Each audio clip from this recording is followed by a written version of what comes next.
नमस्कार जय जगन्नाथ। पुओ को स्कूल रू छाड़ी आसला परे आमर काम आरंभ है। तो मो हजबैंड आज ठाकुर पूजा करेतु आज श्रावण सोमवार से प्रत्येक सोमवार ठाकुर पूजा करती। तो तांकर पूजा पूजी भितर मु प्रिपेयर करी आमर ब्रेकफास्ट आज थिला सुजी चिल्ली।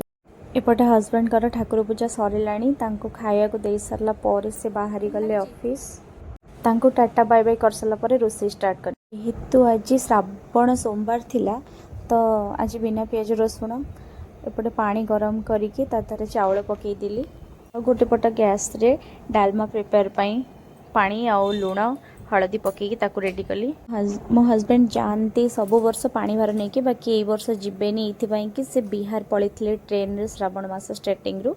तो ट्रेन रे कौन से खाइबा देले तड़का फड़का तांकर मन से दिन अशांति कि मु बारिकी रही बाकी रहा मु जीविनी पानी भार नहीं कि। तो ठीक मुझे हो ठीक अच्छे। तो से आमर श्रावण मास सोमवार भी बिना पियाज रसुण हुए। मास सारा तो नॉनवेज हुए आम पटे मोर डालमा मु अदा कंचा लंका छेची सारे। मोर एपटे डालमा हो गला अधा आधी हो गला। तो से अदा कंचा लंका छेचिकी पकईदेली खाली बास ताकू छुंक दिज्व से वेट।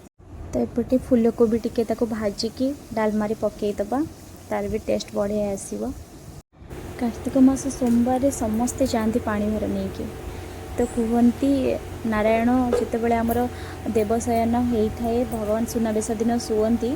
तो महादेव ही संसार को सेतेबेले पालन करि पालनकर्ता दायित्वटा नहीं था।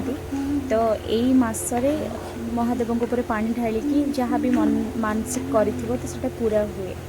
तो आपण मैंने किए जाऊँच बहुत दिन है घरे गोटे खम्ब आलू खंडा थिला। मत तो खम्ब आलू भजा भल लगे किंतु बहुत दिन है जेहेतु लॉन्ग टाइम खाइनी। तो खम्ब आलू भजा टिके खायापी इच्छा है। तो तापाई मसला प्रस्तुत करदेली। तापर ताको भाजी सारा पर टाइम आसला पुओ को खुए। एपटे डालमा रेडी भात रेडी खम्ब आलू भजा भी रेडी। आज आउ किछि करने समय है एतिक भी प्रभु खाईदेव ताकू जहाँ देले से आराम से खाए तार किसी ऑब्जेक्शन ना को खाइबार भी ऑब्जेक्शन ना। ताकू एबे खुई देली खुई सारा पर तार अच्छी किछि होमवर्क से होमवर्क करिवो। एटी होमवर्क तार होमवर्क सरला पर से आपे सोई पड़िबो। जस्ट टिके बसी थी कि नहीं ताकू निद पळे आसीबो।